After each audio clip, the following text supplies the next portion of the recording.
जय हिंद मेरे दोस्तों। आज से हम लोग कौशल जी के जीएस चैनल, जिस पर कि आपको डेली एक एक वीडियो प्राप्त हो रहा होगा, आज से हम लोग एक ग्रुपिंग शुरू किए हैं। आप लोगों का जितना भी एग्जाम है, एसएससी हो, बीएसएससी हो, बिहार एसआई हो, एमपी एसआई हो, एमपी पुलिस हो, यूपी पुलिस हो, एसएससी जीडी हो, जितना भी एग्जाम है उसके लिए ये चीज का हम लोग ने मिलकर एक व्यवस्था किया है, जो कि आपको YouTube पे एक एक वीडियो डेली ग्रुपिंग का मिल जाएगा। और हम आशा करते हैं कि जो हम लोग व्यवस्था कर रहे हैं, आप लोग अपने घर में बैठकर आप इस व्यवस्था का लाभ उठा सकते हैं। और अपने जो भी आप अपना सपना देख रहे होंगे कि आप अपना जो मंजिल हासिल करने का कोशिश कर रहे होंगे, उसमें हम लोग मिलकर हद तक कामयाब होंगे। तो आइए हम लोग बिना देरी किए हुए शुरुआत करते हैं आज का पहला क्लास, जो कि आप लोगों के बीच एक ओरल क्यूज के माध्यम से हम लोग प्रस्तुत कर रहे हैं। तो आइए आप लोग बताइएगा, आज का पहला सवाल, जनगणना किस सूची का विषय है? जनगणना किस सूची का विषय है? संघ सूची। देखिएगा, अब बात करते हैं जनगणना। जनगणना जो होता है वह जनसंख्या का जनगणना होता है। जैसे हम और आप, ये सब एक जनगणना में प्रत्येक 10 वर्ष के अंतराल पे एक जनगणना कराती है सरकार, और उस जनगणना का जो अध्ययन कहलाता है वो डेमोग्राफी कहलाता है। क्या कहलाता है? डेमोग्राफी। जनगणना का अध्ययन क्या कहलाता है? डेमोग्राफी। और प्रत्येक वर्ष जनसंख्या दिवस 11 जुलाई को मनाया जाता है। प्रत्येक वर्ष जनसंख्या दिवस कितने तारीख को? 11 जुलाई को। और जनगणना का अध्ययन क्या कहलाता है? डेमोग्राफी। जनगणना का अध्ययन क्या कहलाता है? डेमोग्राफी। और जनगणना किस सूची का विषय है? संघ सूची। आप लोग को पता होगा कि भारत के संविधान में कुल सूची की संख्या 3 है। कुल सूची क्या वो है? 3। संघ सूची, राज्य सूची, संवर्ती सूची। और आपको पता होगा कि संघ सूची पर कानून बनाने का अधिकार भारत सरकार को या केंद्र सरकार को है, और राज्य सूची पर कानून बनाने का अधिकार राज्य सरकार को है, और संवर्ती सूची पर कानून बनाने का अधिकार दोनों को है। लेकिन कोई विशेष मामला अगर हो जाता है तो उस पर कानून बनाने का अधिकार सिर्फ और सिर्फ किसे होता है? केंद्र सरकार को।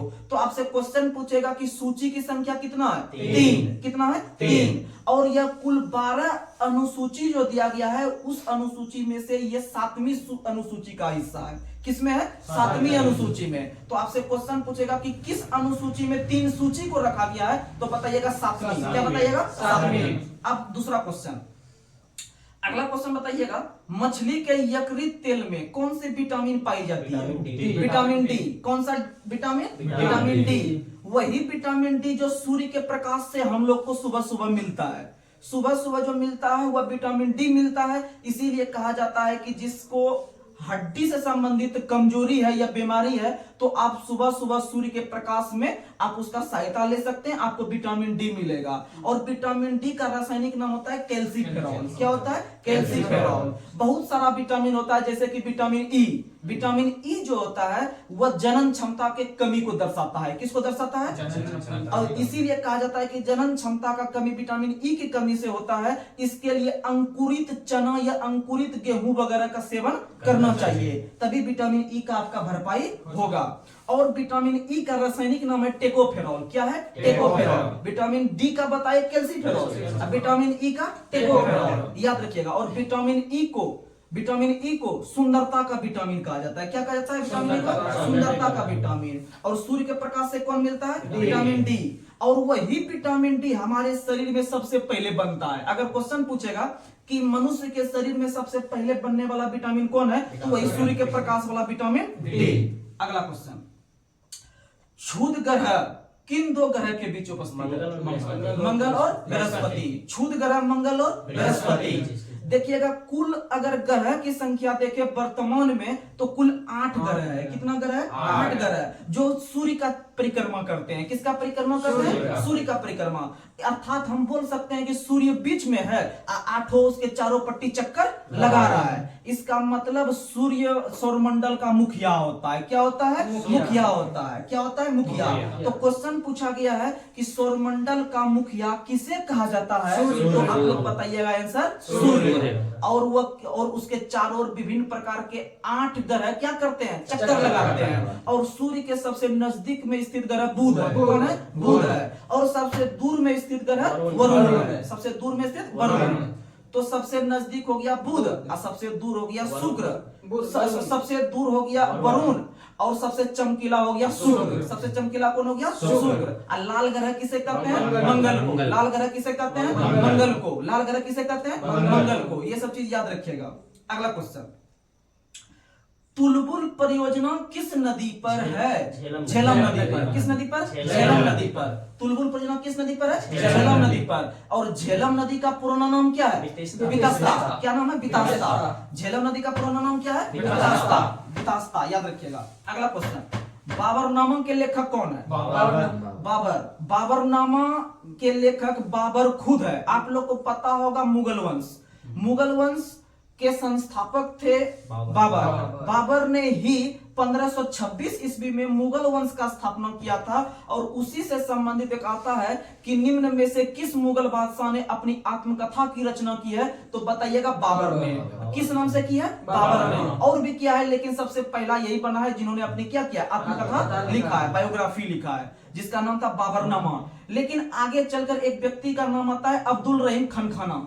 अब्दुल रहीम खान खाना ने बाबरनामा जो लिखा गया था बाबर के द्वारा, उसका फारसी में अनुवाद किया। किस में अनुवाद किया? फारसी में, तुजू के बाबरी के नाम से। किस नाम से? तुजू के बाबरी के नाम से। लेकिन बाबर ने जो बाबरनामा का रचना किया था वह तुर्की भाषा में। किस भाषा में? तुर्की भाषा में। लेकिन उसका बाद में चलकर अब्दुल रहीम खान खाना ने फारसी भाषा में अनुवाद कर दिया। किस पुस्तक के रूप में? तो बताइएगा तुजू के बाबरी। किसमें? तुजू के बाबरी। तो ये ध्यान देने वाली बात है। और बाबर ने मुख्यतः 4 युद्ध लड़े थे। कितना युद्ध लड़े थे? 4 युद्ध। 4 युद्ध में चारों में बाबर विजयी हुआ था। ठीक है, तो ये सब चीज आगे भी हम लोग बात करेंगे। अगला क्वेश्चन, अंतरराष्ट्रीय महिला दिवस कब मनाया जाता है? 8 मार्च। अंतरराष्ट्रीय महिला दिवस 8 मार्च। लेकिन यहाँ पर आदमी कंफ्यूज होता है कि अगर एग्जाम में एग्जामिनर पूछ देगा कि राष्ट्रीय महिला दिवस कब मनाते हैं, तो बोलिएगा 13 फरवरी। क्या बोलिएगा? 13 फरवरी। देखिएगा, राष्ट्र मतलब हो गया जैसे हम लोग भारत राष्ट्र में रहते हैं, उसी तरह जब अंतरराष्ट्रीय या विश्व का बात करेंगे तो ऑल ओवर वर्ल्ड का बात हो जाएगा। तो विश्व महिला दिवस 8 मार्च को, राष्ट्र लेवल पर महिला दिवस मनाते हैं 13 फरवरी को। ये दोनों ध्यान में रखिएगा। और जिस दिन हम लोग राष्ट्रीय महिला दिवस मनाते हैं उसी दिन हम लोग रेडियो दिवस भी मनाते हैं। क्या मनाते हैं? रेडियो दिवस। यानी रेडियो दिवस और राष्ट्रीय महिला दिवस दोनों 13 फरवरी को, और अंतरराष्ट्रीय महिला दिवस 8 मार्च को। तो ये ध्यान रखिएगा आप लोग। अगला क्वेश्चन बताना है, मानव शरीर का सामान्य तापक्रम कितना डिग्री सेल्सियस होता है? 37 डिग्री। कितना डिग्री? 37 डिग्री। मानव शरीर अर्थात एक स्वस्थ मनुष्य का जो सामान्य तापक्रम डिग्री सेल्सियस में होता है वो 37 डिग्री। लेकिन आपसे पूछेगा फॉरेनहाइट में कितना होता है, तो बताइएगा 98.6 डिग्री फॉरेनहाइट इतना होता है। लेकिन केल्विन में पूछेगा 310 केल्विन। कितना केल्विन? 310 केल्विन। तो 3 पैमाना में आप लोग याद रखिएगा। अगर पूछेगा कि कौन सा पशु का खून सबसे गर्म होता है, तो बताइएगा बकरी का। किसका बताइएगा? बकरी का। 39 डिग्री। कितना डिग्री? 39 डिग्री। 39 degree Celsius. अगला क्वेश्चन, भारत छोड़ो आंदोलन। आप लोग जानते होंगे भारत छोड़ो आंदोलन के बारे में। एक पहले ऑब्जेक्टिव क्वेश्चन पूछते हैं, भारत छोड़ो आंदोलन का नारा किस महापुरुष ने दिया था? महात्मा गांधी। किसने दिए थे? महात्मा गांधी ने। लेकिन अगर आपसे पूछ देगा कि भारत छोड़ो आंदोलन का स्लोगन किसने तैयार किया था, तो अबुल कलाम आजाद ने। वही अबुल कलाम आजाद जो भारत के पहले शिक्षा मंत्री थे। आप लोग को पता होगा कि आज यानी वर्तमान समय में जो भारत के प्रधान शिक्षा मंत्री हैं वह है धर्मेंद्र प्रधान। वर्तमान समय में भारत के शिक्षा मंत्री धर्मेंद्र प्रधान है, लेकिन भारत के प्रथम शिक्षा मंत्री थे आपके अबुल कलाम आजाद। वही अबुल कलाम आजाद जिनका जयंती 11 नवंबर को हम लोग मनाते हैं राष्ट्रीय शिक्षा दिवस के रूप में। कौन दिवस के रूप में? राष्ट्रीय शिक्षा दिवस। ये चीज आप याद रखिएगा।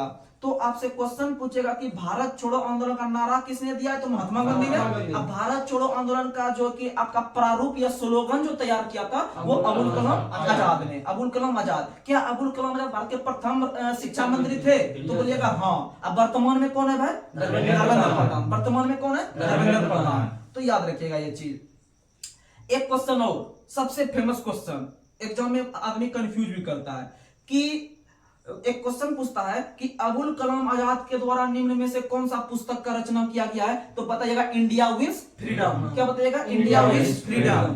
इंडिया विंस फ्रीडम पुस्तक के लेखक है अबुल कलाम आजाद। अबुल कलाम आजाद, याद रखिएगा। अगला क्वेश्चन, अगला क्वेश्चन बताना है, लिंगराज मंदिर भारत के किस शहर में स्थित है, उड़ीसा के भुवनेश्वर में। उड़ीसा के भुवनेश्वर में लिंगराज मंदिर का निर्माण एक शासक थे जिसका नाम था यदादि केसरी। क्या नाम था, यदादि केसरी।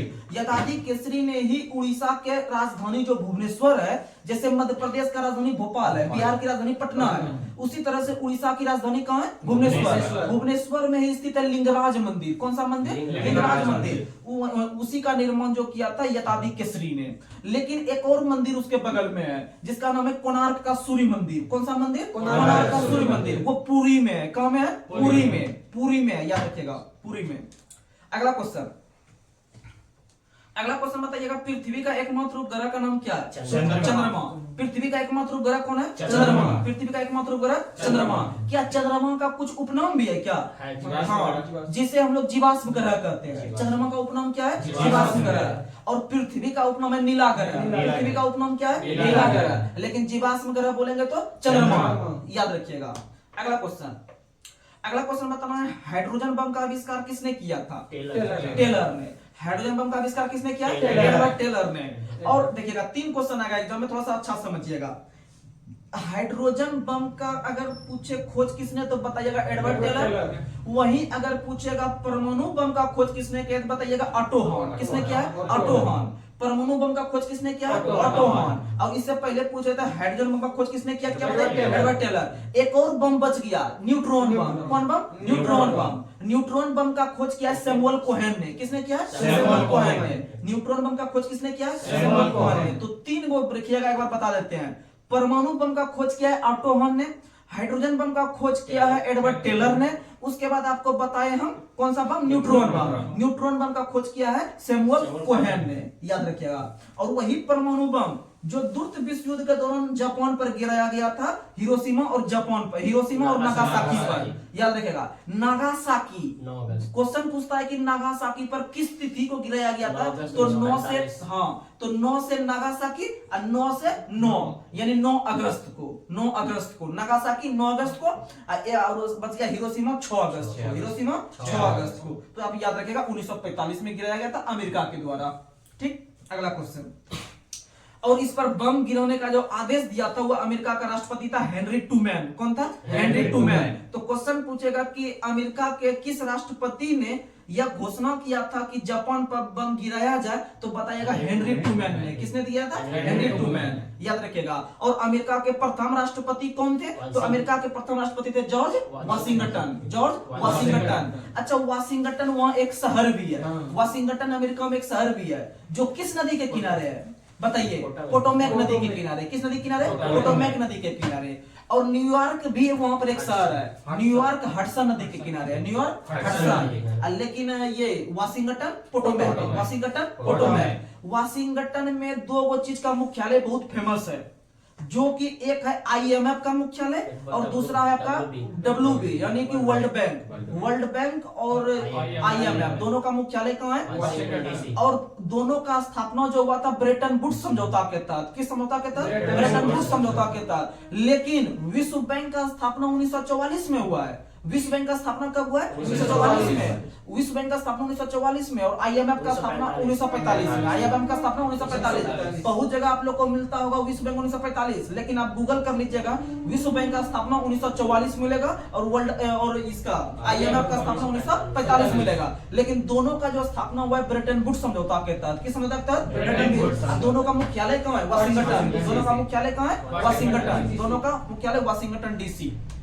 अगला क्वेश्चन, अगला क्वेश्चन आप लोग बताइएगा, राज्यसभा में मनोनीत सदस्यों की अधिकतम संख्या कितनी होती है? 12। कितना होता है? 12। आप लोग को पता होगा कि भारत के राष्ट्रपति को यह अधिकार है कि चुनाव के फलस्वरूप, जब चुनाव हो रहा होता है लोकसभा का और राज्यसभा का, तो उस समय राष्ट्रपति भारत के राज्यसभा जो है, जिसे उच्च सदन के रूप में जाना जाता है, राज्यसभा को, उसमें 12 सदस्य को मनोनीत कर सकते हैं। और कुछ दिन पहले लोकसभा में 2 सदस्य को मनोनीत करते थे एंग्लो इंडियन के रूप में, लेकिन वो प्रावधान अब भारत में क्या हो गया? खत्म हो गया। ये राज्यसभा में 12 गो वाला बचा हुआ है, लेकिन लोकसभा में जो 2 गो एंग्लो इंडियन या आंग्ल भारतीय समुदाय को मनोनीत किया जाता था, उसे 104 संविधान संशोधन के तहत क्या कर दिया गया? हटा दिया गया या समाप्त कर दिया गया। तो आप याद रखिएगा। अगला क्वेश्चन, और वर्तमान समय में लोकसभा सीट भारत में 543 है। कितना है? 543। ऐसे 545 हुआ करता था, लेकिन उसमें से 2 को क्या बोल दिए? खत्म कर दिया गया। तो 545 में से 2 को माइनस करेंगे तो 543 बचेगा। इसीलिए वर्तमान में जो चुनाव होता है वह, या फिर जो नया नया रूप से चुन के पहुंचता है, तो वो कितना पहुंचता है? 543, जिसमें से 12 को राज्यसभा से मनोनीत करते हैं। जिसमें से यानी 543 में से भी 12 को अगर घटाएंगे तो बचेगा 533। तो कितना बचेगा? 543 में से अगर 12 को माइनस करेंगे तो कितना बचेगा? 543 में से 12 को लोकसभा में घटाएंगे तो कहने का मतलब वो है कि हम चुनाव वाला अगर दोनों को जोड़ेंगे तब उसमें से हम कम करेंगे। लेकिन आप याद रखिएगा कि लोकसभा में 543 को निर्वाचन के तहत पहुंचता है और 12 को जो राज्यसभा में पहुंचता है वो किसके तहत पहुंचता है? राष्ट्रपति के द्वारा मनोनीत करता है। और राष्ट्रपति द्वारा जो राज्यसभा में जो मनोनीत होता है, ऐसा प्रावधान भारत के संविधान में जो लिया गया है वह आयरलैंड के संविधान से। कहां से लिया? आयरलैंड के संविधान से।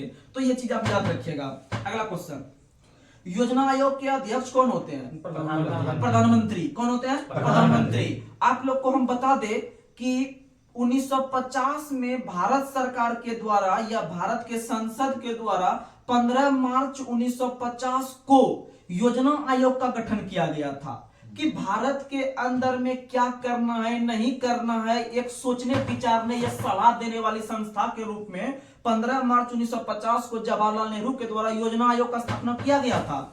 लेकिन यह चीज चलते चलते चलते आगे जब 2014 ईस्वी में बीजेपी की सरकार आई पुनः, ऐसे तो बीजेपी की सरकार 1977 में ही पहली बार आ गई थी, लेकिन जब आगे चल के नरेंद्र मोदी भारत के प्रधानमंत्री बनते हैं 2014 में, तो 2014 में 15 अगस्त के दिन, ध्यान दीजिएगा जो बोल रहे हैं, 2014 में 15 अगस्त के दिन लाल किला से जब उन्होंने भाषण दे रहे थे, तो वहीं से उन्होंने यह घोषणा किए थे कि अब हम योजना आयोग को समाप्त कर रहे हैं, अब हम इसके जगह नीति आयोग को लाएंगे। किसको लाएंगे? नीति आयोग को लाएंगे। तो आपसे क्वेश्चन पूछेगा कि भारत सरकार के द्वारा योजना आयोग को समाप्त करने की घोषणा डेट सहित कब किया गया? तो बताइएगा 15 अगस्त 2014 में जॉन वर्ष आया है, उसी वर्ष घोषणा कर दिया है 15 अगस्त को लाल किला पर से झंडा फहराते हुए। लेकिन बोला कि अभी 2-4 महीना इसको कम करने दीजिए, जैसे नया साल आएगा ना 2015, तो इसको जनवरी हम समाप्त कर देंगे 1 जनवरी को। तो 1 जनवरी 2015 को नीति आयोग का स्थापना हुआ। तो समझने में कोई डाउट अब नहीं होना चाहिए। तो भाई 15 अगस्त 2014 को किसको समाप्त किए हम लोग? योजना आयोग को। 1 जनवरी 2015 को किसका स्थापना कर दिया? नीति आयोग का। यानी सब चीज वही है, योजना आयोग वाला सदस्य वगैरह जो होता है सब चीज वही है, सिर्फ नाम का क्या कर दिए? चेंज कर दिए, सिर्फ नाम परिवर्तन कर दिए। तो आप याद रखिएगा ये दोनों चीज। अब इसको थोड़ा सा और जानते हैं कि नीति आयोग में नीति का फुल फॉर्म क्या होता है? NITI नीति का फुल फॉर्म होता है, आप लोग बताइए पहले। नीति का full form national institution for transforming India. National institution for transforming India. National institution for transforming India. इसका स्थापना 1 जनवरी 2015 को, और इसके अध्यक्ष जो होते हैं वो प्रधानमंत्री होते हैं। कौन होते हैं इसका अध्यक्ष? प्रधानमंत्री होते हैं। कौन होते हैं? प्रधानमंत्री। अर्थात वर्तमान में नीति आयोग के अध्यक्ष कौन है? नरेंद्र मोदी है। अब देखिएगा, इसके एक उपाध्यक्ष भी होते हैं, इसके एक CEO भी होते हैं काम संभालने के लिए। तो नीति आयोग के वर्तमान में उपाध्यक्ष कौन है? सुमन बेरी। कौन है? सुमन बेरी। सुमन बेरी या सुमन के बेरी, आप ऑप्शन में आएगा तो आराम से टिक आउट कर सकते हैं। अगर आपसे पूछेगा कि नीति आयोग के CEO कौन है, तो क्या मानिएगा? वेंकट रमनी। कौन है? R वेंकट रमनी। कौन है? R R Venkataramani. लेकिन जब इसका स्थापना 2015 में हुआ था तो उस समय तीनों चीज हम रिकॉल करा दे रहे हैं। उस समय नीति आयोग के जो अध्यक्ष थे प्रधानमंत्री नरेंद्र मोदी थे।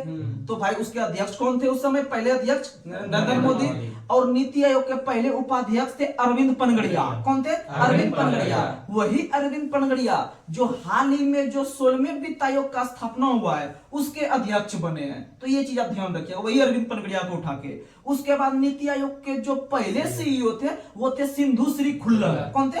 सिंधु श्री खुल्लर। तो उधर भी 3 क्वेश्चन याद रखना है। वर्तमान में कौन है? अब और 2015 में जब स्थापना हुआ था तो उस समय भी तीनों कौन थे? तो आपको ये दोनों बात हम बोल दिए। अब आइए आगे, अगला शिक्षा की सूची का विषय है संपत्ति सूची। शिक्षा की सूची का विषय संपत्ति सूची। शिक्षा सभी को चाहिए अर्थात संपत्ति। क्या? संपत्ति। उसके बाद इंडिया हाउस किस शहर में है? लंदन में। इंडिया हाउस किस शहर में है? लंदन में। इंडिया हाउस किस शहर में? लंदन में। लेकिन यहीं पर हम आपको रोकते हैं। अगर आपसे हम पूछेंगे कि भारत भवन किस शहर में है?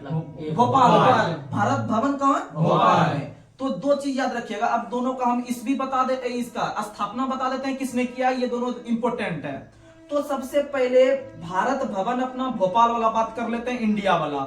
तो भारत भवन जो भोपाल में स्थित है उसका स्थापना किया है चार्ल्स कोरिया ने। किसने स्थापना किया है? Charles Korea. एक अंग्रेज व्यक्ति थे चार्ल्स कोरिया, उन्होंने ही भारत भवन का स्थापना किया है। और अब आते हैं लंदन वाला जो कि इंडिया हाउस है। इंडिया हाउस लंदन में स्थित है। इसका स्थापना 1905 में श्याम जी कृष्ण वर्मा ने किया है। किसने किया है? श्याम जी कृष्ण वर्मा ने 1905 में लंदन के अंदर में। और लंदन किस नदी के किनारे है? टेम्स। किस नदी के किनारे है? टेम्स। पेरिस किस नदी के किनारे? सीन। Paris scene. और अगर आपसे पूछेंगे जर्मनी का एक राजधानी है बर्लिन। बर्लिन स्प्री नदी के किनारे। किस नदी के किनारे? स्प्री नदी के किनारे। बर्लिन स्प्री नदी के किनारे, याद रखिएगा। अगला क्वेश्चन बताना है रूसी क्रांति किस वर्ष हुआ था? रूसी क्रांति 1917 में। रूसी क्रांति किस वर्ष हुआ था? 1917 में। रूसी क्रांति किस वर्ष? 1917। अब आपको हम 3-4 गो का क्रांति बता देते हैं तो ये चीज आपको दिमाग में रहना चाहिए हमेशा। सबसे पहले रूसी क्रांति 1917। उसके बाद बताते हैं चीनी क्रांति 1911। रूसी क्रांति 1917, चीनी क्रांति 1911। चीनी क्रांति कब हुआ? 1911 में। चीनी क्रांति कब हुआ? 1911 में। उसके बाद फ्रांसीसी क्रांति 1789। फ्रांसीसी क्रांति 1789। उसके बाद अमेरिकी क्रांति 1776। अमेरिकी क्रांति 1776। अगर 76 ऑप्शन में नहीं रहेगा तो आप 1783 रहेगा तो वो भी टिक आउट कीजिएगा, लेकिन पहले 76 पे ध्यान देना है। अमेरिकी क्रांति 1776। और अमेरिका का संविधान कब लागू हुआ है? अमेरिका का संविधान कब लागू हुआ है? बोलिए। अमेरिका का संविधान कब लागू हुआ है? मेरा क्वेश्चन ये है। तो आपको हम शुरू से लेके चलते हैं। अमेरिका जो स्वतंत्र हुआ था यानी कि उसका जो क्रांति हुआ था वो 1776 में। कब हुआ था? 1776 में। और अमेरिका का जो संविधान बनकर तैयार हुआ था वो 1787 में। कब बनकर तैयार हुआ था? 1787 में। जैसे आप लोग को पता हो कि भारत आजाद हुआ 1947 में, लेकिन इसका संविधान क्या 47 में लागू हो गया? तो बोलिएगा नहीं। तो इसका संविधान बनकर तैयार हुआ 49 में और लागू हुआ 50 में। पूर्णतः लागू हुआ 50 में। उसी तरह से अमेरिका के साथ है। अमेरिका आज का जो अपना क्रांति हुआ था देश के लिए लड़ाई जो अंग्रेज के विरुद्ध किया था, क्योंकि आप लोग को पता होगा कि अमेरिका भी ब्रिटेन का गुलाम रहा है, जैसे भारत भी गुलाम रहा है ब्रिटेन का। तो उसी तरह अमेरिका भी विश्व के ऐसा कोई देश साहित्य बचा है जैसे नेपाल वगैरह को ये गुलाम नहीं बनाए थे, बाद बाकी विश्व के सभी देश को अमेरिका जो सुपर पावर कहलाता है उसको भी गुलाम बना के रखे थे, अर्थात उपनिवेश बना के रखे थे। तो अमेरिका क्रांति जो 1776 में हुआ था उसके बाद वो प्रोसेस में लगा दिए थे अपना संविधान बनाने के लिए। फाइनली जाके उसका संविधान जो है कि आपका 1787 में बनकर तैयार हुआ और उसका संविधान अंतिम रूप से 1789 में लागू हो गया। कब लागू हो गया? 1789 में लागू हो गया। तो ये ध्यान देने वाली बात है, याद रखिएगा। और वर्तमान समय में अमेरिका में कुल राज्य की संख्या 51 है। कितना है? 51। इससे पहले 50 था, एक नया बढ़ गया है, इसलिए वर्तमान समय पूछेगा अमेरिका में कुल कितना राज्य? अब भारत में वर्तमान में कुल कितना राज्य? 28। कितना केंद्र शासित प्रदेश? 8। ये दोनों का वर्णन अनुसूची 1 में है। इसमें है अनुसूची 1 में है, ये ध्यान देने वाली बात है। अगला क्वेश्चन बताना है मोनाजाइट किसका अयस्क है? थोरियम का। मोनाजाइट किसका अयस्क है? थोरियम का। मोनाजाइट थोरियम का अयस्क है और थोरियम का सबसे अधिक उत्पादन जो करता है अपना देश, हाँ दोनों बात है, कोई बात नहीं है। थोरियम का उत्पादन अपना देश भारत करता है सबसे अधिक पूरे विश्व में, और भारत में भी सबसे अधिक कहां? केरल में। वही केरल जो सबसे अधिक शिक्षा रेट या लिटरेसी रेट भारत में सबसे अधिक है।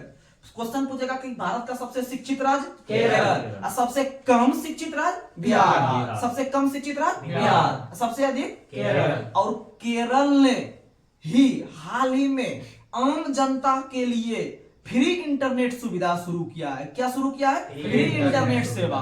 तो क्वेश्चन पूछेगा कि भारत का कौन सा राज्य फ्री इंटरनेट सेवा शुरू करने वाला पहला राज्य बना आम नागरिक के लिए? तो बताइएगा केरल। और केरल का ही सबसे अधिक शिक्षा दर ज्यादा है। और केरल ही थोरियम का सबसे अधिक उत्पादन करता है। उसके बाद केरल ही भारत का पहला ऐसा राज्य बना है कि जहां का हाईकोर्ट पेपरलेस हाईकोर्ट बना है। कौन हाईकोर्ट बना है? Paperless high court. कौन हाईकोर्ट? Paperless high court. और नागालैंड एक ऐसा राज्य बना है पहली बार जहां का विधानसभा पेपरलेस बना है। तो आपसे पूछेगा हाईकोर्ट कहां का पेपरलेस बना? तो बताइएगा केरल। अब बोलेगा कहां का विधानसभा पेपरलेस बना? नागालैंड। वही नागालैंड जहां का जो राज्य की भाषा है अंग्रेजी है। क्या है? अंग्रेजी है। और नागालैंड राज्य का स्थापना 13वां संविधान संशोधन 1963 में हुआ। कब हुआ? 1963 में। क्वेश्चन पूछेगा कि नागालैंड का स्थापना किस वर्ष हुआ? 1963 में। अब किस संविधान संशोधन? 13वां के तहत। किसके तहत? 13वां के तहत। आइए अब अगला क्वेश्चन। इंग्लैंड के प्रथम प्रधानमंत्री कौन थे? Robert Walpole. कौन थे? Robert Walpole. इंग्लैंड के प्रथम प्रधानमंत्री रॉबर्ट वालपोल थे। लेकिन आपसे क्वेश्चन पूछेगा कि इंग्लैंड के वर्तमान में कौन है प्रधानमंत्री? तो अपना भारत के हैं, जिसका नाम क्या है? ऋषि सुनक। क्या नाम है? ऋषि सुनक। जो इंग्लैंड के प्रथम प्रधानमंत्री रॉबर्ट वालपोल, इंग्लैंड के वर्तमान में प्रधानमंत्री भारतीय मूल के नागरिक है ऋषि सुनक। ऋषि सुनक। और ऋषि सुनक इसका संबंध भारत राज्य के तमिलनाडु से संबंध रखता है। कहां संबंध रखता है? तमिलनाडु से। ये क्वेश्चन पूछता है कि वर्तमान समय में जो इंग्लैंड के प्रधानमंत्री ऋषि सुनक बने हैं, इसका संबंध भारतीय राज्य के किस राज्य से है? तो बताइएगा तमिलनाडु से। तमिलनाडु की राजधानी कहाँ है? चेन्नई। तमिलनाडु की राजधानी कहाँ है? चेन्नई। और चेन्नई में एक अनुसंधान संस्थान है, चमड़ा अनुसंधान संस्थान। कौन सा अनुसंधान संस्थान? चमड़ा अनुसंधान संस्थान। और चमड़ा से संबंधित एक क्रांति भी है, खाकी क्रांति। कौन सा क्रांति? खाकी क्रांति। चमड़ा पे जैसे आप लोग याद करते होंगे कि दूध पे श्वेत क्रांति, दूध पे श्वेत क्रांति, अब पीली क्रांति तिलहन पे। उसी तरह से जो है कि चमड़ा पे कौन है? खाकी क्रांति। कौन सा है? खाकी क्रांति। अंडा पे रजत, अंडा पे रजत, अंडा पे रजत। याद रखिएगा। अगला क्वेश्चन बताना है, जोग या गरसोप्पा जलप्रपात किस नदी पर है? शरावती नदी पर। जोग या गरसोप्पा जलप्रपात कर्नाटक में किस नदी पर है? शरावती नदी पर, जिसे महात्मा गांधी जलप्रपात के रूप में भी जानते हैं। उसी तरह बिहार के अंदर में एक है ककोलत जलप्रपात। कौन सा जलप्रपात? ककोलत जलप्रपात, जो नवादा में स्थित है। किस जिलों में स्थित है? नवादा में। याद रखिएगा। लेकिन वर्तमान समय में पूछेगा कि भारत का सबसे ऊंचा जलप्रपात या झरना, जलप्रपात का ही दूसरा नाम है झरना, जिसका आंसर बताएंगे कुंचिकल। भारत का सबसे ऊंचा जलप्रपात कुंचिकल जलप्रपात है, जो भारत राज्य के कर्नाटक में स्थित है, और कर्नाटक में भी बराही नदी पर। किस नदी पर? बराही नदी पर। तो आप ध्यान दीजिएगा। अगला क्वेश्चन बताना है। अगला क्वेश्चन बताइए, विजयनगर शहर किस नदी के किनारे है? तुंगभद्रा। किस नदी के किनारे है? तुंगभद्रा। विजयनगर जो भारत इतिहास का एक प्रसिद्ध शहर था विजयनगर, जिस पर शासन किए थे बहुत सारे शासक ने, उसका जो अवशेष प्राप्त हुआ वो तुंगभद्रा नदी के किनारे। किस नदी के किनारे? तुंगभद्रा। इसीलिए विजयनगर किस नदी किनारे है? तुंगभद्रा नदी के किनारे। और तुंगभद्रा परियोजना भी है एक। तुंगभद्रा परियोजना तुंगभद्रा नदी पे ही है। तुंगभद्रा परियोजना तुंगभद्रा नदी पे ही है। याद रखिएगा। अगला क्वेश्चन बताना है कि भारतीय संविधान के अनुसूची 1 वर्तमान समय में कितने राज्य की सूची तैयार किया है? तो बताइएगा 28। कितना बताइएगा? 28। क्योंकि आप लोग को हम पहले बता चुके हैं कि अनुसूची 1 में यह वर्णित रहता है कि वर्तमान समय में भारत में कितनी राज्य है और कितना केंद्र शासित प्रदेश है। इन दोनों का लिस्ट अनुसूची 1 में। अनुसूची 2 में क्या है? जितने भी भारत के अंदर में संवैधानिक पद हैं, 3 पद को छोड़ के राष्ट्रपति, उपराष्ट्रपति और राज्यपाल, इन तीनों को पद के छोड़ के जितना भी शेष संवैधानिक पद है सबका क्या होगा? वेतन देंगे। क्या देंगे? वेतन देंगे। ये अनुसूची 2 में। अनुसूची 3 में है सभी को शपथ दिलाएंगे। क्या दिलाएंगे? शपथ। अनुसूची 3 में क्या है? शपथ। अनुसूची 4 में राज्यसभा सीट, अनुसूची 4 में राज्यसभा सीट का बंटवारा, अनुसूची 4 में राज्यसभा सीट का बंटवारा, अनुसूची 5 में SC ST, अनुसूची 5 में SC ST, अनुसूची 6 में 4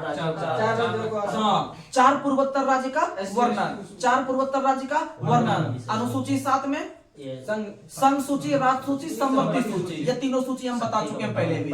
अनुसूची 8 में राजभाषा, अनुसूची 8 में राजभाषा। वर्तमान समय में अनुसूची 8 में कितनी राजभाषा है? 22। कितना राजभाषा है? 22।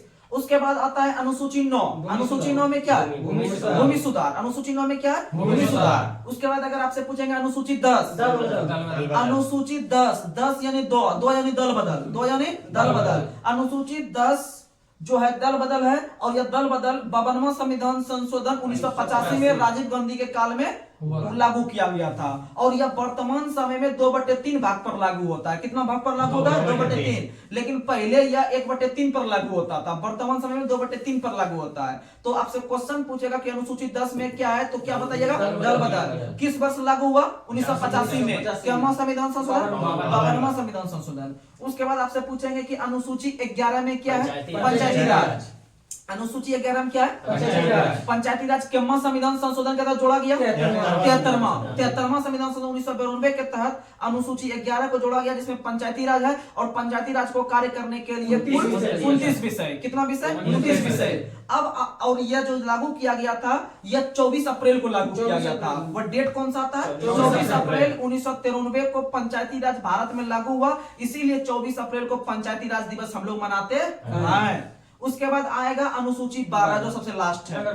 अनुसूची 12 नगर पालिका। अनुसूची 12 नगर पालिका। अनुसूची 12 नगर पालिका का वर्णन करता है, और अनुसूची 12 में कार्य करने के लिए 18 विषय। कितना विषय? 18 विषय। इससे संबंधित 74वां संविधान संशोधन है। क्या संविधान संशोधन? 74वां संविधान संशोधन 1993 में हुआ था। 74वां संविधान 1993। और याद रखिएगा 73वां संविधान संशोधन और 74वां संविधान संशोधन दोनों पीवी नरसिम्हा राव के काल में हुआ था। उस समय भारत के प्रधानमंत्री थे पीवी नरसिम्हा राव, याद रखिएगा। उसके बाद चलने दो।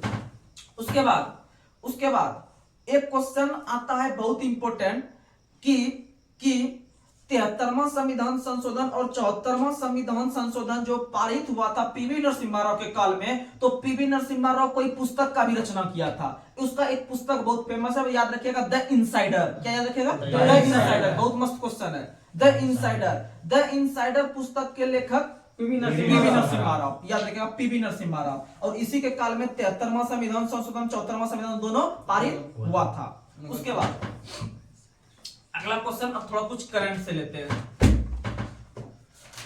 हाँ। अगला क्वेश्चन बताइएगा आप लोग कि वर्तमान में राष्ट्रपति कितने नंबर के हैं? 15वें नंबर के। कितने नंबर के? 15वें। आप लोग को बता दें कि वर्तमान समय में भारत के 15वें नंबर के राष्ट्रपति द्रौपदी मुर्मू हैं। द्रौपदी मुर्मू राष्ट्रपति बनने से पहले भारत के किस राज्य के राज्यपाल के रूप में कार्यरत थे? तो बताइएगा झारखंड। क्या बताइएगा? झारखंड। लेकिन उसका ओरिजिनल घर झारखंड नहीं है, इसका घर ओरिजिनल उड़ीसा है। कहाँ है? उड़ीसा। इनका जन्म 1958 में हुआ था। कब हुआ था? 1958 में। और यह भारत के अंदर में कितने नंबर के राष्ट्रपति बने हैं? 15वें नंबर के राष्ट्रपति बने हैं। तो एक चीज याद रखिएगा, भारत के अंदर में जो भी राज्यपाल है जिस राज्य के, उस राज्य के वो आपका आवासी उसका नहीं होना चाहिए, वह व्यक्ति। जैसे मेरा संबंध बिहार से है, तो हम बिहार के राज्यपाल कभी भी नहीं बन सकते हैं। हमको सरकार झारखंड का बना देगी, एमपी का बना देगी, यूपी के बना देगी, लेकिन हम कभी भी बिहार का राज्यपाल का पद ग्रहण नहीं कर सकते हैं। ऐसा प्रावधान है हमारे संविधान में। तो ये सब चीज ध्यान दीजिएगा। ये सब चीज आपका जब कथन वाला क्वेश्चन पूछेगा ना, तो कथन में पूछेगा निम्न में से कौन सा कथन सही है, तो पहला स्टेटमेंट देगा कि भारत के अंदर में जितने भी राज्यपाल बनते हैं उसका संबंध उसी राज्य से होता है, तो वो स्टेटमेंट आपका गलत हो जाएगा, क्योंकि उस राज्य से उसका संबंध नहीं होना चाहिए, वो दूसरे राज्य से होना चाहिए। तो ये चीज आपको ध्यान रखने वाली बात है। अगला क्वेश्चन, वर्तमान समय में उपराष्ट्रपति कौन है भारत के? जगदीप धनखड़। कौन है? जगदीप धनखड़। कितने नंबर के? 14वें नंबर के। कितने नंबर के? 14वें नंबर के। तो यहीं पर फिर उसी तरह क्वेश्चन आपसे पूछेंगे कि उपराष्ट्रपति बनने से पहले जगदीप धनखड़ किस राज्य के राज्यपाल के रूप में कार्यरत थे? बताइएगा। पश्चिम बंगाल। क्या बताइएगा? पश्चिम बंगाल। तो जिस प्रकार राष्ट्रपति बनने से पहले द्रौपदी मुर्मू झारखंड की राज्यपाल थी, उसी तरह से उपराष्ट्रपति बनने से पहले जगदीप धनखड़ भारत के पश्चिम बंगाल राज्य के राज्यपाल के रूप में कार्यरत थे। तो भाई इसका ओरिजिनल घर कहाँ है? तो इसका घर ओरिजिनल राजस्थान है। कहाँ है? राजस्थान। भारत का सबसे बड़ा राज्य राजस्थान, सबसे छोटा राज्य गोवा, सबसे छोटा राज्य गोवा। लेकिन आपसे क्वेश्चन पूछेंगे कि जनसंख्या के हिसाब से सबसे बड़ा उत्तर प्रदेश, सबसे बड़ा उत्तर प्रदेश, लेकिन जनसंख्या के हिसाब से सबसे छोटा सिक्किम, सबसे छोटा सिक्किम। अब हम दोबारा एक क्वेश्चन पूछ रहे हैं, जनगणना का अध्ययन क्या कहलाता है? डेमोग्राफी या जनसांख्यिकी या जनसांख्यिकी या डेमोग्राफी। जनसंख्या दिवस मनाते कब है? 11 जुलाई। जनसंख्या दिवस कब मनाते हैं? 11 जुलाई। याद रखिएगा। अगला क्वेश्चन, वर्तमान समय में भारत के सर्वोच्च न्यायालय के मुख्य न्यायाधीश कौन है? डी.वाई. चंद्रचूड़। कौन है? डी.वाई. चंद्रचूड़। डी.वाई. चंद्रचूड़। आप लोग को बता देते हैं, जब पिछला बार एसएससी जीडी का एग्जाम हो रहा था तो उसमें से क्वेश्चन पूछा था कि वर्तमान समय में सर्वोच्च न्यायालय के मुख्य न्यायाधीश डी.वाई. चंद्रचूड़ हैं। बहुत दिन से ये है, डी.वाई. चंद्रचूड़ हैं। कितने नंबर के? रैंक पूछ दिया था, तो आप लोग को रैंक याद रखना है। ये वर्तमान में 50वें नंबर के। कितने नंबर के? 50वें। और सुप्रीम कोर्ट में कुल न्यायाधीश की संख्या वर्तमान में 34 है। कितना है? 34 है। 34 कितने? हाँ, एक मुख्य 33 अन्य। और मुख्य कौन है? तो डी.वाई. चंद्रचूड़ है। कौन है? डी.वाई. चंद्रचूड़। याद रखिएगा, याद रखिएगा। अगला क्वेश्चन, वर्तमान समय में भारत के महान न्यायवादी कौन है? आर वेंकट रमणी। कौन है? आर वेंकट रमणी। कितने नंबर के हैं? 16वें नंबर के। कितने नंबर के हैं? 16वें नंबर के। आप लोग को बता देते हैं कि भारतीय संविधान का एक अनुच्छेद है, अनुच्छेद 76। कौन सा अनुच्छेद है? 76। अनुच्छेद 76 यह कहता है कि भारत के अंदर में सरकार का केस लड़ने के लिए या सरकार के तरफ से किसी भी कोर्ट में जाके अपना बात रखने के लिए सरकार का वह इसका गठन जो करेगी वह भारत के राष्ट्रपति करेंगे, अनुच्छेद 76 के तहत। तो आपसे क्वेश्चन पूछेगा, जैसे मान लीजिए हम लोग का अगर कोई प्रकार का घटना घटता है, अगर केस वगैरह होता है, तो हम लोग एक वकील को चूज करते हैं कि मेरे तरफ से ये जाएंगे। तो उसी तरह से सरकार के ऊपर भी केस होता है। अगर सरकार के ऊपर अगर केस होता है तो उसका केस लड़ने के लिए भारत के अंदर में महान्यायवादी का व्यवस्था किया गया है, जो अनुच्छेद है अनुच्छेद 76। अनुच्छेद 76 याद रखिएगा, अनुच्छेद 76 याद रखिएगा। उसी तरह से प्रत्येक राज्य में एक महाधिवक्ता होता है सरकार का काम करने के लिए। किसका होता है? महाधिवक्ता, जिसका वर्णन अनुच्छेद 165 में है। किसमें है? अनुच्छेद 165 में। तो 3 क्वेश्चन ध्यान में रखिएगा। अगर आपसे पूछेगा महान्यायवादी तो अनुच्छेद 76, महान्यायवादी अनुच्छेद 76, महाधिवक्ता 165, महाधिवक्ता 165। उसी तरह से पूछेगा नियंत्रक एवं महालेखा परीक्षक तो अनुच्छेद 148 से लेके अनुच्छेद 151 तक, अनुच्छेद 148 से लेके अनुच्छेद 151 तक। यह ध्यान देने वाली बात है। और वर्तमान समय में जो नियंत्रक महालेखा परीक्षक है वो है गिरीश चंद्र मुर्मू। वही गिरीश चंद्र मुर्मू जो भारत का एक राज्य था पहले जम्मू कश्मीर, उसको 31 अक्टूबर 2019 को 2 केंद्र शासित प्रदेश में विभाजित कर दिया गया। एक को लद्दाख बना दिया, एक को जम्मू कश्मीर बना दिया गया। तो जब दोनों को विभाजित कर दिया गया तो एक को जब जम्मू कश्मीर बनाया गया तो इसका मतलब वहां पर एक उपराज्यपाल जो पहली बार बनाया था वो गिरीश चंद्र मुर्मू को ही बनाया था। किसको बनाया था? गिरीश चंद्र मुर्मू। और कुछ दिन वो कार्य करने के बाद जम्मू कश्मीर से सरकार उसे उठाकर डायरेक्ट सीएजी के पद पर बैठा दिया। इसीलिए वर्तमान समय में अगर आपसे पूछे कि कौन है सीएजी तो बताइएगा गिरीश चंद्र मुर्मू। क्या हुआ उस पद पर बैठने से पहले किसी केंद्र शासित प्रदेश के उपराज्यपाल के पद पर थे? तो हाँ, तो बताइए कहां का? जम्मू कश्मीर। उसके जाने के बाद जम्मू कश्मीर के जो उपराज्यपाल बने और अभी तक लगातार बने हुए हैं आज के डेट तक, वह है मनोज सिन्हा। कौन बने हैं? मनोज सिन्हा। तो बात उठता है कि भाई आप लद्दाख का भी बता दीजिए। तो लद्दाख का जो उपराज्यपाल पहला बना है वही बना ही रह गया है, जिसका नाम है आर.के. माथुर। कौन है? आर.के. माथुर, जिसका पूरा नाम होता है राधा कृष्ण माथुर, आर.के. माथुर। और यह दोनों जो बना है 31 अक्टूबर 2019 को। कौन बना है? 31 अक्टूबर 2019 को। और आप लोग न्यूज देखते होंगे तो बहुत चर्चा का विषय था कि क्या नरेंद्र मोदी अनुच्छेद 370 हटा पाएंगे जम्मू कश्मीर से। आप लोग सुनते होंगे कि जम्मू कश्मीर में धारा 370 लग गया है। तो एक क्वेश्चन पूछा गया था एग्जाम में कि धारा 370 बनाने वाला व्यक्ति कौन था। तो धारा 370 बनाने वाला व्यक्ति था अयंगर जी। कौन थे? अयंगर। आप लोग अयंगर का नाम सुने होंगे। अयंगर ने ही धारा 370 को बनाया था। यह क्वेश्चन एनटीपीसी का पूछा गया क्वेश्चन है कि धारा 370 किसने बनाया था, बताइएगा। और जम्मू कश्मीर का संविधान पहले अलग चलता था। तो जम्मू कश्मीर का संविधान जो लागू हुआ था 1957 में। कब लागू हुआ था? 1957 में। तो याद रखिएगा, धारा यानी अनुच्छेद। धारा और अनुच्छेद में कुछ अंतर होता है, लेकिन अनुच्छेद 370 भी हम प्रयोग कर सकते हैं जम्मू कश्मीर पे। जो लगता है ना विशेष राज्य का दर्जा जिसको हम कहते हैं, कि उसको स्पेशली सरकार ध्यान देती है उस पर खर्च करने के लिए।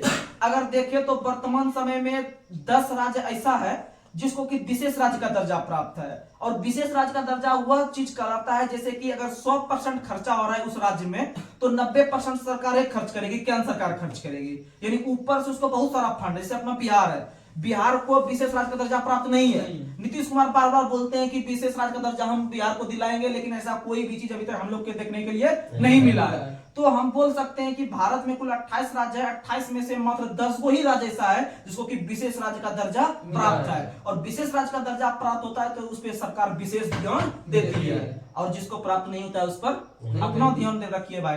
अगला क्वेश्चन आप लोग बताइएगा कि खेलो इंडिया गेम जो हुआ इस बार, खेलो इंडिया यूथ गेम जो हुआ इस बार 2023 में, वह किस शहर में हुआ बताइए।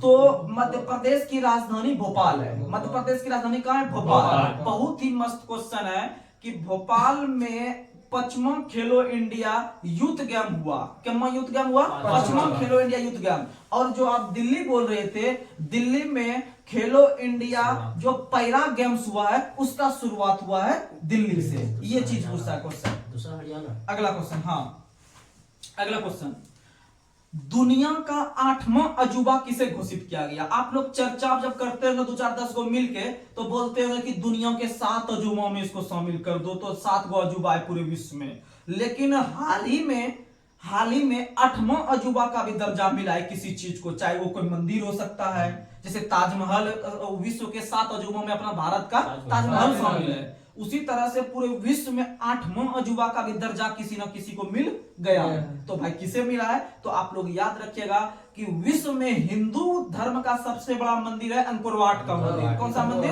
अंकुरवाट का मंदिर, जो कि आपका दक्षिण पूर्व में एक देश है, भारत के दक्षिण पूर्व में एक देश है कंबोडिया। कंबोडिया में ही अंकुरवाट का मंदिर स्थित है। कौन सा मंदिर स्थित है? अंकुरवाट का मंदिर स्थित है, जिसका निर्माण राजा सूर्यवर्मा सेकंड ने करवाया था। किसने करवाया था? राजा सूर्यवर्मा सेकंड ने, जो विष्णु देवता को समर्पित है या विष्णु भगवान को समर्पित है। ये चीज आप याद रखिएगा यहाँ तक। और कंबोडिया में स्थित है। अगला क्वेश्चन, नाम सुना था, लग रहा मैंने कहीं पढ़ा है। हाँ अगला क्वेश्चन बताइए। अब अगर आपसे क्वेश्चन पूछेंगे कि वर्तमान में संघ लोक सेवा आयोग के सदस्य कौन है, क्या बताइएगा? मनोज सोनी। कौन है? मनोज सोनी। वर्तमान में संघ लोक सेवा आयोग के अध्यक्ष कौन है? मनोज सोनी। अब बात आता है संघ लोक सेवा आयोग यानी यूपीएससी का। तो यूपीएससी और जितना भी स्टेट पीसीएस होता है, यानी कि राज्य लोक सेवा आयोग होता है और संघ लोक सेवा आयोग होता है, दोनों। तो जैसे आप बीपीएससी का एग्जाम दीजिएगा तो वो राज्य लोक सेवा आयोग हो गया, जिससे कि आप एसडीएम और वीडियो वगैरह बन सकते हैं। जैसे आप एमपी से संबंध रखते हैं तो एमपीपीएससी होता है, Madhya Pradesh public service commission. तो ये हो गया स्टेट लेवल का पीसीएस। एक होता है यूपीएससी, एक होता है स्टेट पीसीएस। तो इन दोनों का वर्णन जो है अनुच्छेद 315 में है। किसमें है? अनुच्छेद 315 में। लेकिन एक रोचक बात बताना चाहते हैं जो कि बार बार एग्जाम में आता है और लड़का गलत करके आता है, तो पहले समझिएगा आराम से। अगर आपसे क्वेश्चन पूछे कि राज्य लोक सेवा आयोग का नियुक्ति कौन करता है सदस्य का, तो बताइएगा भारत के राष्ट्रपति कौन करते हैं। कौन करते हैं? भारत के राष्ट्रपति। यानी ये केंद्र वाला चीज है, यूपीएससी केंद्र का चीज हो गया, सेंट्रल का जॉब है, यानी कि यूनियन पब्लिक सर्विस कमीशन, नाम में ही संघ लगा हुआ, यानी केंद्र का चीज है। यानी कि संघ लोक सेवा आयोग के सदस्य का नियुक्ति भारत के राष्ट्रपति करते हैं, लेकिन उसे हटाने का अधिकार भी भारत के राष्ट्रपति को ही है। यानी त्याग पत्र भी देगा तो वो भारत के राष्ट्रपति को ही देगा, या हटाएगा भी तो राष्ट्रपति ही हटाएंगे। लेकिन राज्य लोक सेवा आयोग से संबंधित क्वेश्चन पूछता है, उसमें लड़का फंस जाता है। तो राज्य लोक सेवा आयोग या बीपीएससी सब जो होता है, राज्य लोक सेवा आयोग, राज्य लोक सेवा आयोग के सदस्य और अध्यक्ष की नियुक्ति भारत के राष्ट्रपति करते हैं। लेकिन सॉरी समझिएगा, भारत के अंदर में जितना भी स्टेट पीसीएस है यानी राज्य लोक सेवा आयोग है, इसकी नियुक्ति भारत के सभी राज्य के राज्यपाल करते हैं। कौन करते हैं? राज्यपाल करते हैं। लेकिन राज्यपाल को हटाने का अधिकार नहीं है। तो भाई हटाने का अधिकार किसे है? तो भारत के राष्ट्रपति को है, भारत के राष्ट्रपति। तो यहां पर समझिएगा, भारत के अंदर में जो यूपीएससी बोले, यूपीएससी का अध्यक्ष अपना नियुक्ति और त्याग पत्र दोनों राष्ट्रपति के समक्ष, किसके समक्ष? राष्ट्रपति के समक्ष। लेकिन स्टेट लेवल का जो सिर्फ नियुक्ति कर देता है राज्यपाल, क्या कर देता है? उसको नियुक्त कर देता है। लेकिन वो त्याग पत्र या हटाने का अधिकार भारत के किसी भी राज्य के राज्यपाल को नहीं है, वह डायरेक्ट चल जाएगा राष्ट्रपति के पास। किसके पास चल जाएगा? राष्ट्रपति के पास। दोनों का वर्णन किस अनुच्छेद में है? 315 में। किसमें है? 315 में। ये याद रखिएगा। अगला क्वेश्चन,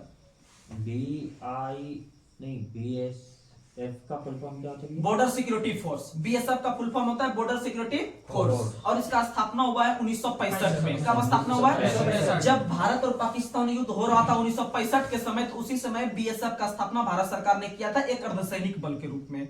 और सीआईएसएफ का स्थापना 1969 में किया था। और आईटीबीपी का स्थापना 1965 में। आईटीबीपी का स्थापना 1962 में, भारत चीन युद्ध के समय। कब किया था? भारत चीन युद्ध के समय, याद रखिएगा। और इसका स्थापना जो हुआ था वो हुआ था 24 अक्टूबर के दिन। किस दिन? 24 अक्टूबर के दिन, 24 अक्टूबर 1962 को आईटीबीपी। अगला क्वेश्चन, राष्ट्रीय महिला आयोग के अध्यक्ष कौन है? रेखा शर्मा। कौन है? रेखा शर्मा। राष्ट्रीय महिला आयोग के अध्यक्ष रेखा शर्मा। ये 8वें नंबर के हैं, पहले थे, अब फिर दोबारा यही बने तो 9वें नंबर के। कितने नंबर के? 9वें नंबर के। राष्ट्रीय महिला आयोग के अध्यक्ष रेखा शर्मा कितने नंबर के? 9वें नंबर के। कितने नंबर के? 9वें नंबर के। और राष्ट्रीय महिला आयोग का स्थापना 1992 में हुआ है। कब हुआ है? 1992 में। राष्ट्रीय महिला आयोग का स्थापना कब हुआ है? 1992 में। अगला क्वेश्चन बताइएगा, वर्तमान समय में बीएसएफ के अध्यक्ष कौन है? बीएसएफ का अध्यक्ष नितिन अग्रवाल। कौन है? नितिन अग्रवाल। थाओ साने है सीआरपीएफ के। थाओ साने किसका है? सीआरपीएफ के। और सीआरपीएफ का स्थापना कितना बताया? 1939। सीआरपीएफ का स्थापना 1939। सीआरपीएफ का स्थापना 1939। आईटीबीपी 1965। आईटीबीपी 1965। बीएसएफ 1965। और सीआईएसएफ 1969। सीआईएसएफ 1969। याद रखिएगा। अगला क्वेश्चन बताइए है, हाल ही में आप लोग को पता होगा कि भारत के तरफ से सूर्य के परीक्षण के लिए भी आदित्य एल फर्स्ट नाम का मिशन छोड़ा गया है। आदित्य एल फर्स्ट मिशन जो छोड़ा गया है वह किस यान से गया है ऊपर?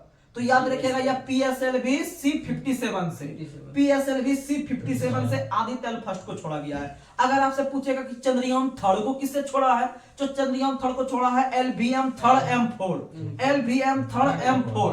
और यह पहुंचा था कितना तारीख को? तो 23 अगस्त 2023 को पहुंचा था। कब पहुंचा था? 23 अगस्त 2023 को। इसीलिए 23 अगस्त को प्रत्येक वर्ष हम लोग मनाएंगे अंतरिक्ष दिवस। क्या मनाएंगे? अंतरिक्ष दिवस। अगर आपसे क्वेश्चन पूछा कि अंतरिक्ष में जाने वाले पहले व्यक्ति पूरे विश्व में कौन बने हैं, तो बताइएगा नील आर्मस्ट्रांग। कौन बने हैं? सही है ना? 1969 में। 1969 में, याद रखिएगा। अपोलो 11 से। अगला क्वेश्चन बताइए, आरबीआई के वर्तमान में अध्यक्ष कौन है?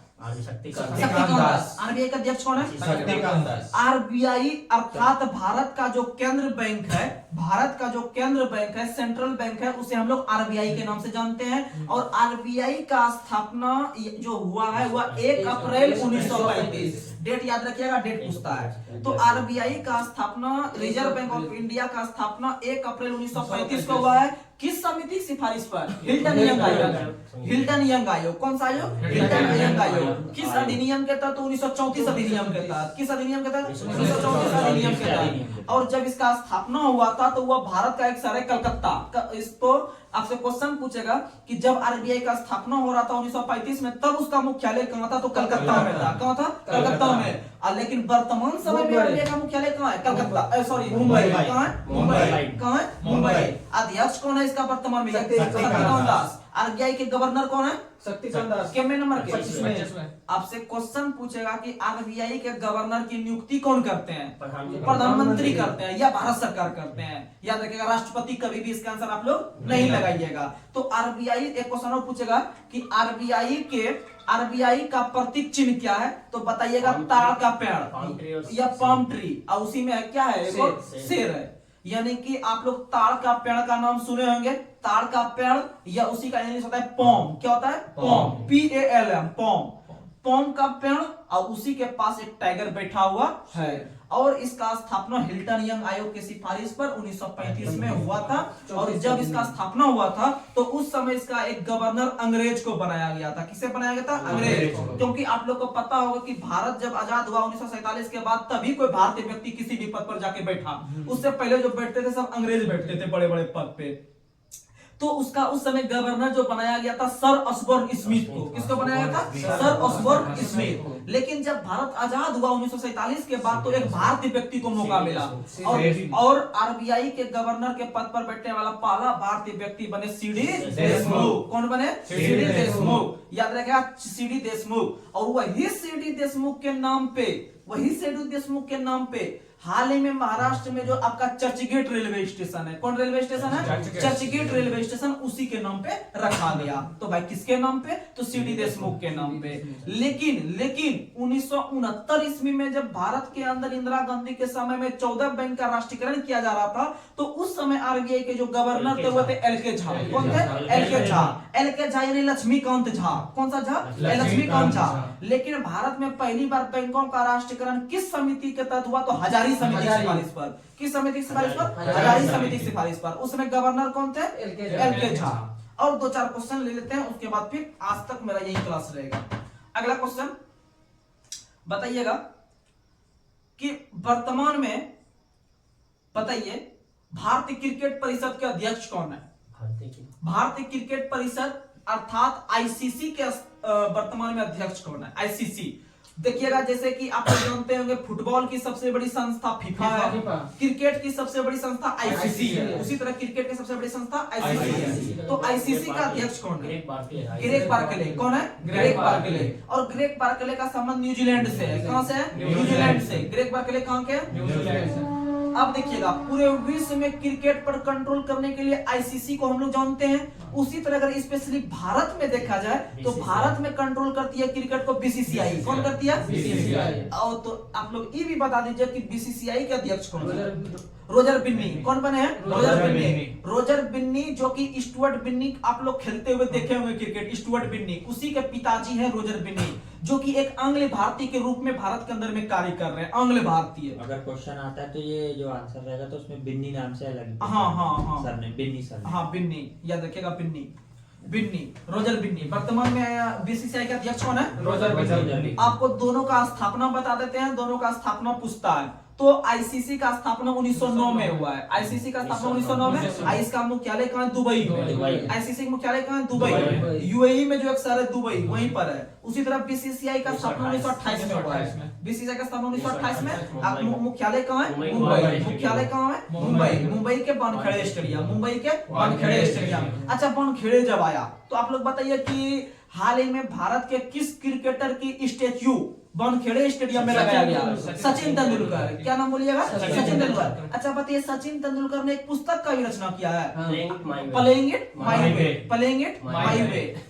लेकिन एक सौरभ गांगुली ने भी रचना किया, a century is not enough. A century is not enough, यानी एक सेंचुरी अगर आप मार दे तो वो इनफ नहीं है आपके लिए। आप हमेशा जो है कि शतक की ओर अपने अग्रसर कीजिए, नई नई मंजिल को हासिल कीजिए। उसी तरह से युवराज सिंह ने भी एक पुस्तक लिखा, the test of my life. The test of my life. अच्छा, हरियाणा हरिकेन के नाम से किसे जाना जाता है? कपिल देव, क्योंकि उसका संबंध हरियाणा से ही है। कपिल देव का संबंध कहां है? अच्छा, आपसे क्वेश्चन पूछेगा कि 1983 में जब भारत ने पहला वर्ल्ड कप भारत के लिए जीत कर लाया पूरे विश्व लेवल पे, तो बताइए उस समय भारत टीम के कप्तान कौन थे? कपिल देव थे। कौन थे? कपिल देव। लेकिन पहला विश्व कप जब 1975 में खेला जा रहा था, जो कि पहला वर्ल्ड कप था, तो उसका तो हाँ इंग्लैंड ऑस्ट्रेलिया, तो उसमें भारत के टीम के कप्तान कौन थे बताते कल? वेंकट राघवन। कौन थे? वेंकट राघवन। तो दो क्वेश्चन, 1975 में जब क्रिकेट वर्ल्ड कप हो रहा था तो भारतीय टीम के कप्तान थे वेंकट राघवन, और आगे चलकर जब 1983 में जब भारत का टीम जीत कर लाया तो उस समय कप्तानी कर रहे थे कपिल देव जी, और जब भारत ने दूसरी बार जीत कर 2011 में लाया तो उस समय कप्तानी कर रहे थे MS धोनी, मिस्टर कूल। अगला क्वेश्चन, वेंकटराय रमन। हाँ वेंकट राघवन, वेंकट राघवन, रमन नहीं, राघवन, राघवन, राघवन। अगला क्वेश्चन, अगला क्वेश्चन आप लोग बताइएगा,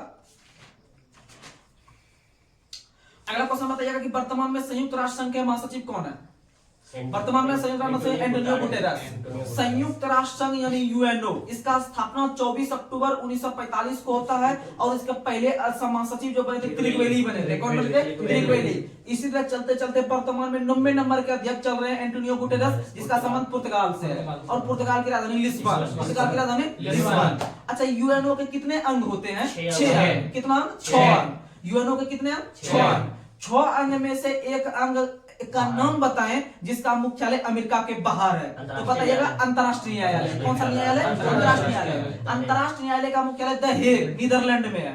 द हेग नीदरलैंड में है। इसका स्थापना 1946 में होता है। कब होता है इसका स्थापना? 1946 में होता है अंतरराष्ट्रीय न्यायालय, याद रखिएगा, अंतरराष्ट्रीय न्यायालय द हेग। जैसे अंतरराष्ट्रीय न्यायालय की स्थापना 1946, इसका मुख्यालय द हेग, नीदरलैंड, नीदरलैंड। और नीदरलैंड भी इस बार वर्ल्ड कप खेल रहा था, तो याद रखिएगा। और नीदरलैंड की राजधानी बता देते हैं एम्स्टर्डम। कहां है? Amsterdam, Amsterdam.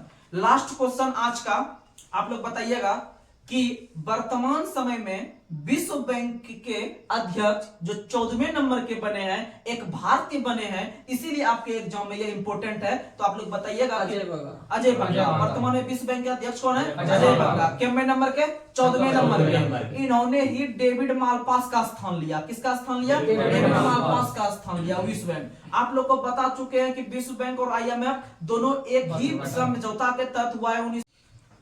हाँ, तो आज हम लोग यहीं तक समाप्त करते हैं। कल फिर हम लोग, इसका टाइम 7:20 रहेगा। 7:20 में हम लोग डेली धीरे धीरे लाइव भी आएंगे। फिलहाल हम अभी रिकॉर्डिंग वीडियो 2-4 दिन डालेंगे, उसके बाद फिर हम डेली आपको लाइव से भी जुड़ेंगे। आप लोग भी डेली इस तरह से रिवीजन करते रहिएगा।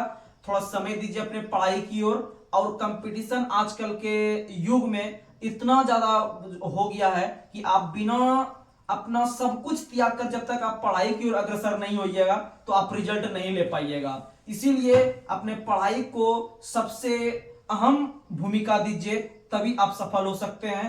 हम कल फिर मिलेंगे 7:20 के बाद। तब तक के लिए धन्यवाद। शुभ रात्रि।